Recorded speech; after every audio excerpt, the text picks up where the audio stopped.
welcome back to the channel. I hope you people are doing great and preparing well for your board exams. कोई भी problem है आपको before starting the video मैं आपसे ये कह रही हूँ कि अगर प्रीवियस वीडियोस में आपको कोई भी डाउट है, कोई प्रॉब्लम है तो आप कमेंट सेक्शन में पूछ सकते हैं and please do like, share and subscribe the video. तो आज जो हम करने वाले हैं चैप्टर वो है आपका problem of deficit and excess demand class +2 macro economics. ठीक है, विदाउट वेस्टिंग एनी टाइम हम करते हैं आपका चैप्टर शुरू। तो आज जो हम करने वाले हैं वो है आपका excess demand, as you can see on the board. अब देखो, एक्सेस नॉर्मल लाइफ में अगर कोई चीज कम है तो दिक्कत है, और अगर कोई चीज ज्यादा है तो मुझे तो कोई प्रॉब्लम नहीं है। ठीक है, क्योंकि ज्यादा अगर कोई चीज है तो सबको अच्छी लगती है, लेकिन इकोनॉमी में अगर कोई चीज ज्यादा है तो वो इकोनॉमी के लिए प्रॉब्लमैटिक हो सकती है। कैसे? देखो, अब सडनली डिमांड बढ़ गई, लोगों ने डिमांड करनी शुरू कर दी। अब लोगों ने डिमांड करनी क्यों शुरू कर दी? लोगों ने डिमांड इसलिए करनी शुरू कर दी क्योंकि उनकी राइज इन इनकम हुआ होगा। ठीक है, उनकी इनकम में क्या बोलते हैं, इंक्रीमेंट हुआ होगा। ठीक है, वो अब उस इनकम को इन्वेस्ट कर रहे होंगे, इन्वेस्टमेंट से उनको प्रॉफिट आ रहा होगा, और प्रॉफिट से उन्होंने अपनी डिमांड को राइज कर दिया है। ठीक है, अब शॉर्ट रन की हम बात कर रहे हैं तो शॉर्ट रन में डिमांड तो एकदम बढ़ सकती है। क्या एकदम सप्लाई बढ़ सकती है? नहीं। आप शॉर्ट रन में कैसे एकदम सप्लाई बढ़ा देंगे? सप्लाई के लिए आपको लेबर बढ़ानी पड़ेगी। ठीक है, प्रोडक्शन बढ़ानी पड़ेगी, प्रोडक्शन के लिए रॉ मटेरियल चाहिए, आपको प्लांट एंड मशीनरी ज़्यादा चाहिए, फिर वो प्रोडक्ट तैयार होगा, मार्केट में जाएगा और फिर वो बिकेगा। तो ये क्या है, एक लॉन्ग प्रोसीजर है, लेकिन शॉर्ट रन में ये चीज़ पॉसिबल ही नहीं है। ठीक है, आप डिमांड बढ़ा सकते हैं लेकिन एकदम सप्लाई बढ़ना is not possible, because production is a time consuming process. You need time for production, right? आप नहीं प्रोडक्शन बढ़ा सकते। तो ये अब क्या है, ये प्रॉब्लमैटिक सिचुएशन है इकोनॉमी के लिए कि डिमांड तो आदमी बहुत कर रहा है लेकिन सप्लाई नहीं कर पा रहा है। ठीक है, अब आप मुझे एक नॉर्मल सी चीज बताइए। देखिए, कोविड के टाइम क्या हुआ था? कोविड के टाइम ये हुआ था कि जो एक नॉर्मल मास्क, सर्जिकल मास्क आपका केमिस्ट की दुकान पे 2 रुपए का मिलता था, 3 रुपए का मिलता था। ड्यू टू कोविड अब वही चीज आपको 10 में मिल रही थी, कई जगह 20 में भी मिल रही थी। ऐसा क्यों हो रहा था? ऐसा इसलिए हो रहा था क्योंकि लोग डिमांड बहुत कर रहे थे लेकिन सप्लाई इतनी नहीं हो पा रही थी। उसकी वजह से क्या हो गया, महंगाई बढ़ गई। तो अल्टीमेटली क्या होता है कि जहां आपकी डिमांड ज्यादा हो और सप्लाई कम हो तो वहां पे आपका इन्फ्लेशन हो जाता है, यानी प्रोडक्ट्स महंगे हो जाते हैं। ठीक है, समझ गए बात? अब देखो, एक और एग्जांपल समझ लो इस चीज का कि कोविड के ही टाइम आपकी वेजिटेबल्स जो पपाया होता है या कोई और फ्रूट्स थे आपके, वो अगर 30 रुपए किलो नॉर्मली बिक रहे थे, कोविड के टाइम 120, 140। क्यों? क्योंकि डिमांड बहुत थी और सप्लाई नहीं थी, ट्रांसपोर्टेशन इतना फास्ट पॉसिबल नहीं था, है ना? तो क्या हो रहा था, चीजें महंगी हो रही थी। तो अब क्या हो रहा है कि इसकी वजह से आपकी एक्सेस डिमांड की वजह से आपका इन्फ्लेशन आ जाता है इकोनॉमी में। ठीक है, समझे? चलो डेफिनेशन से समझते हैं। Excess demand is a economic situation where demand for a product और service is greater than the supply. ठीक है, डिमांड आप ज्यादा कर रहे हैं और सप्लाई क्या है? सप्लाई है आपकी कम। डायग्रामेटिकली समझो इसको, देखो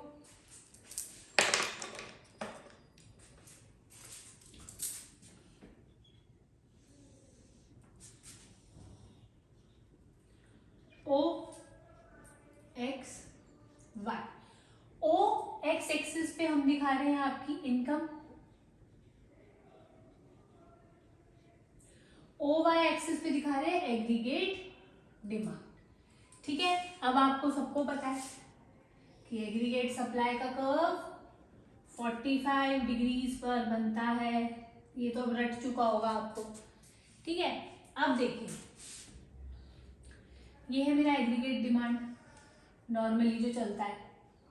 ठीक है, अब यहाँ पर क्या है, जहां ये मीट कर रहे हैं ये है मेरा पॉइंट ई, इक्विलिब्रियम।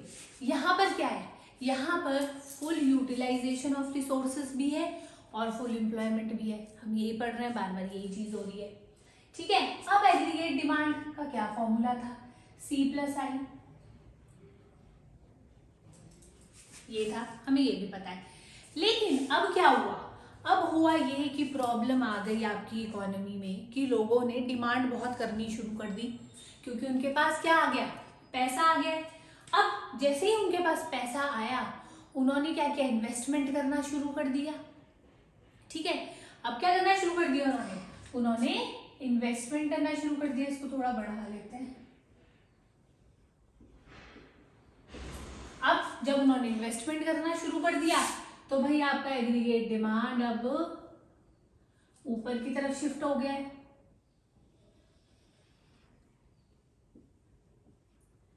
$81।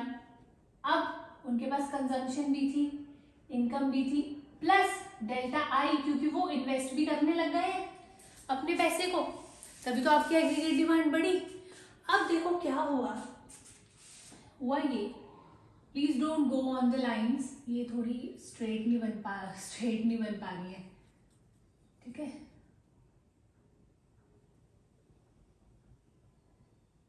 चलो ठीक है।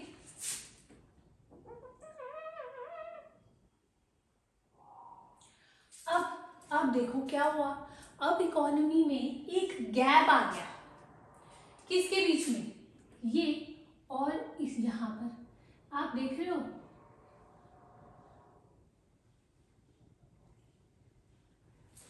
इक्विलिब्रियम पॉइंट आपका ये था जब आपका नॉर्मल एडी था। अब जब एडी बढ़ गया, AD1 हो गया, C+I प्लस डेल्टा आई हो गया, तो एक गैप इकोनॉमी में आ गया ये। और इस गैप को हम क्या कहते हैं, इस गैप को हम कहते हैं इन्फ्लेशनरी गैप।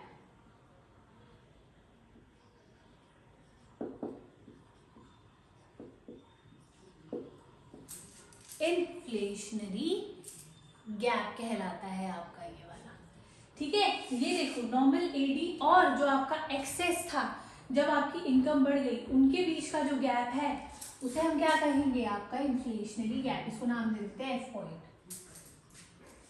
ठीक है, क्लियर। अब देखो अगर मैं इसके एक्सप्लेनेशन दूं तो कुछ भी नाम यहां दे देते हैं, ये भी दे देती हूँ। अगर इस डायग्राम की मैं एक्सप्लेनेशन दूं तो एक्सप्लेनेशन कुछ इस तरह से लिखनी है आपने कि जो मतलब सामने वाले को कुछ भी नहीं आता, इस तरह लिखनी है। देखो तो आप क्या लिखोगे, OX axis shows Y, OY axis shows your aggregate. Explanation मैं आपको बता रही थी, मैंने लिख ही दिया आप लोगों के लिए एक्सप्लेनेशन, बिकॉज ओरली थोड़ा बार बार पॉज करके आप सुनोगे तो बेटर है कि मैं लिख दूँ। तो देखो O to X axis denotes your income, वही जो चीज मैं बोल रही हूँ वही चीज मैंने यहाँ पे भी लिखी है। O से Y क्या डोनेट करता है, आपका एग्रीगेट डिमांड, ठीक है। नेक्स्ट है आपका AS है 45 डिग्रीज, ठीक है। और जहां आपका एग्रीगेट डिमांड और एग्रीगेट सप्लाई कट कर रहा है वो है पॉइंट E, जहां पर आपका क्या है, फुल एम्प्लॉयमेंट है कि नहीं, ठीक है। नेक्स्ट, अब क्योंकि लोगों की इनकम बढ़ गई है तो उनकी इन्वेस्टमेंट बढ़ गई है, इन्वेस्टमेंट बढ़ गई है तो वो डिमांड ज्यादा करेंगे, ठीक है। तो इस वजह से आपका एग्रीगेट डिमांड ऊपर की तरफ शिफ्ट हो गया, ठीक है। यहां से यहां शिफ्ट हो चुका है AD1, जिसको हमने नाम दिया है AD1, ठीक है।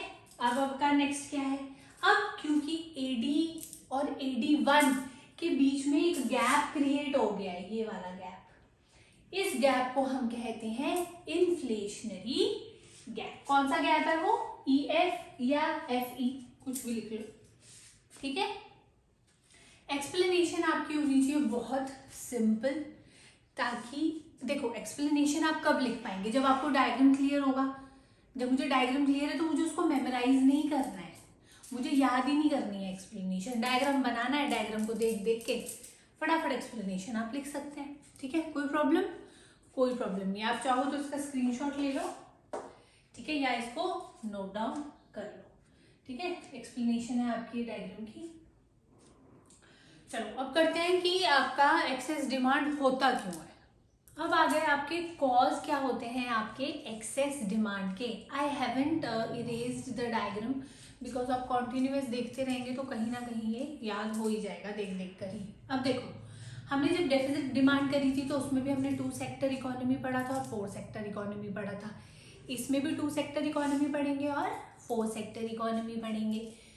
आपका डेफिसिट डिमांड से बिल्कुल उल्टा है आपका एक्सेस डिमांड। देखो पहला है increase in private consumption expenditure, जो रिलेटेड होता है आपका हाउस होल्ड सेक्टर से, आपको पता है।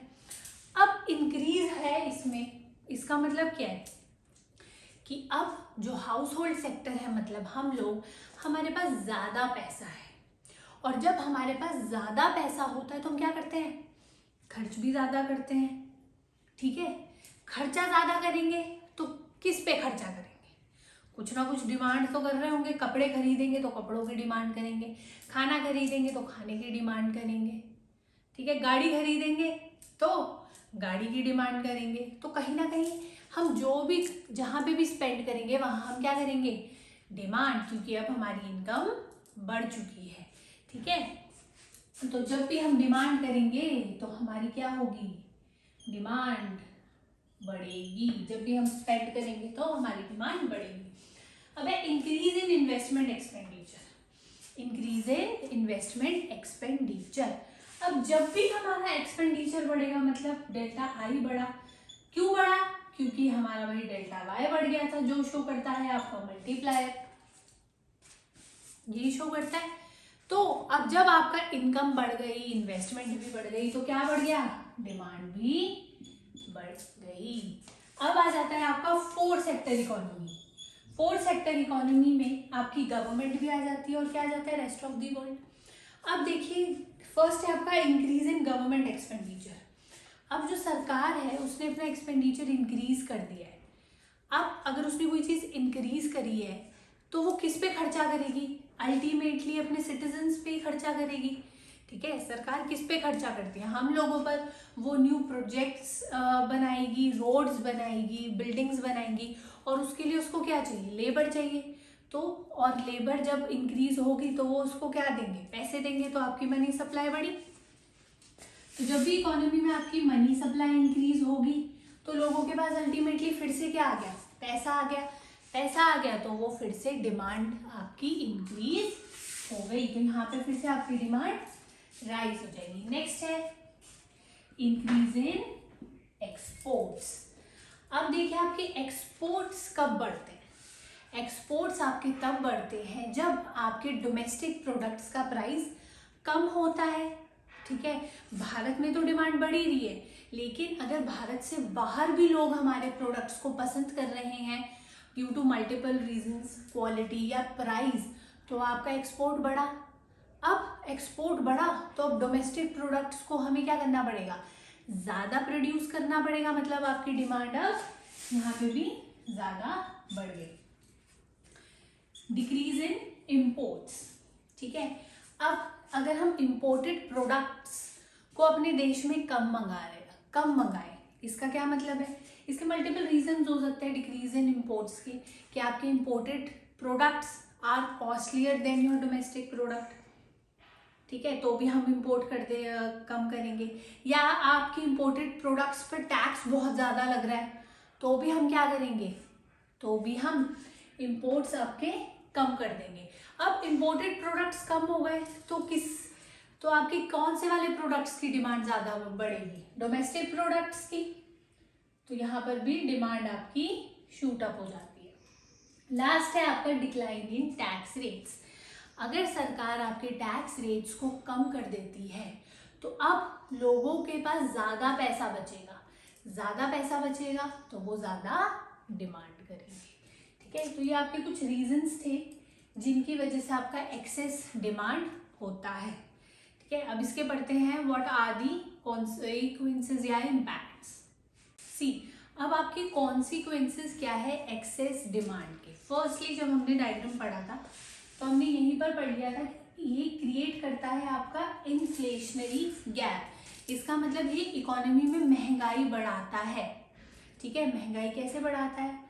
देखो, अब क्योंकि हम शॉर्ट टर्म में पढ़ते हैं किसी चीज को, लॉन्ग टर्म में नहीं, तो शॉर्ट टर्म में अगर आप पढ़ रहे हो तो आउटपुट इतनी जल्दी बढ़ाना पॉसिबल नहीं है जितनी जल्दी आपका डिमांड इंक्रीज हो जाती है।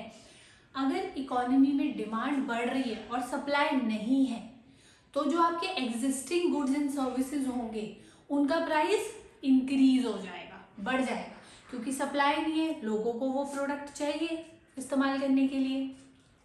अब क्या करेगा प्रोड्यूसर? जो उसके पास एग्जिस्टिंग स्टॉक होगा उसका प्राइस क्या कर देगा? वो शूट अप कर देगा। ठीक है, इसकी वजह से इकोनॉमी में क्या आ जाता है आपका? इन्फ्लेशन, और ये क्रिएट करता है आपका इन्फ्लेशनरी गैप। देखिए नेक्स्ट है आपका excess demand and wage price spiral. अब देखिए, क्योंकि वी हैव लिमिटेड रिसोर्सेज, तो उन्हीं लिमिटेड रिसोर्सेज के ऊपर क्या है? प्रेशर है कि वो आपकी इकोनॉमी की सप्लाई को फुलफिल करे। ठीक है, अब रिसोर्सेज में से एक रिसोर्स आपका लेबर भी है, तो लेबर के ऊपर भी प्रेशर है। तो अब इस सिचुएशन में क्या होगा? इस सिचुएशन में ये होगा कि आपके वेज रेट इंक्रीज हो जाएंगे। अब वेज रेट इंक्रीज हुए तो लोगों का लिविंग ऑफ स्टैंडर्ड बढ़ा। ठीक है, कहाँ अगर वो 300 रुपीज पर डे ले रहे थे, अब वो ले रहे 500 रुपीज। अब 500 रुपीज से उनका लिविंग ऑफ स्टैंडर्ड इंक्रीज हुआ। लिविंग ऑफ स्टैंडर्ड इंक्रीज हुआ तो अल्टीमेटली उन्होंने डिमांड भी ज्यादा करी। अब डिमांड ज्यादा करी तो क्या होगा? उस डिमांड को फुलफिल करने के लिए वो आपकी एक्सेस डिमांड की तरफ जाएंगे। अब एक्सेस डिमांड होगी तो अल्टीमेटली इन्फ्लेशन होगा, और इन्फ्लेशन से आपका फिर से महंगाई बढ़ेगी तो उनके वेज रेट भी बढ़ेंगे। तो स्पाइरल कैसा होता है? आपका गोल गोल होता है। ठीक है, तो इसका मतलब ये है कि आपका प्राइस अट्रैक्ट कर रहा है वेजेस को और वेजेस अट्रैक्ट कर रहे हैं प्राइजेस को। ठीक है, नेक्स्ट है आपका लॉस ऑफ प्रॉफिट। अब देखिए, अगर प्रोड्यूसर के पास ज्यादा रॉ मटेरियल होता तो वो ज्यादा प्रोड्यूस करता, और ज्यादा प्रोड्यूस करता तो उसके पास ज्यादा प्रॉफिट आता। बट क्योंकि शॉर्ट टर्म में वो एकदम से प्रोडक्शन इंक्रीज नहीं कर सकता है, उसके पास लिमिटेड रिसोर्सेज है, लिमिटेड प्रोडक्शन ही कर सकता है, तो जब वो लिमिटेड प्रोडक्शन कर सकता है तो limited profit he is earning. It means उसका प्रॉफिट जो हो सकता था एक्सपेक्टेड अभी के टाइम पर वो अटेन नहीं कर पा रहा है। तो कौन सी सिचुएशन हो गई है? लॉस ऑफ प्रॉफिट की। ठीक है, नेक्स्ट है स्टैटिक जीडीपी। स्टैटिक जीडीपी, अब देखो जीडीपी क्या होता है आपका? Monetary value of goods and services that a producer is producing at a specific period of time, right. अब देखो, क्योंकि इकोनॉमी आपकी ऑलरेडी इस पॉइंट पर, देखो यहां पर पॉइंट ई पे क्या था? फुल एम्प्लॉयमेंट पे है, वो फुल एम्प्लॉयमेंट पे है और फुल यूटिलाइजेशन ऑफ रिसोर्सेज भी हो रहा है।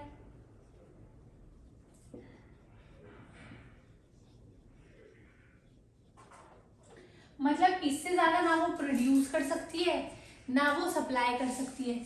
ऑलरेडी उसके जितने भी रिसोर्सेज है वो फुली ऑक्यूपाइड है।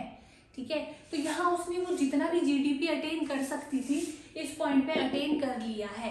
अब अगर डिमांड इंक्रीज हो रही है थोड़ी सी भी, तो जीडीपी तो ऑलरेडी आपका हाईएस्ट लेवल पे था, उससे ज्यादा तो वो बढ़ नहीं सकता। तो भले ही आपका एग्रीगेट डिमांड इंक्रीज हो फर्दर, आपका जो जीडीपी रहेगा वो स्टैटिक ही रहेगा। ठीक है, गॉट इट। तो ये हमने कर लिया आपके consequences of your excess demand. यहाँ पे एक्सेस डिमांड भी आपका हो चुका है खत्म। इफ कोई भी आपको प्रॉब्लम है you can ask in the comment section. हम मिलेंगे आपकी नेक्स्ट वीडियो।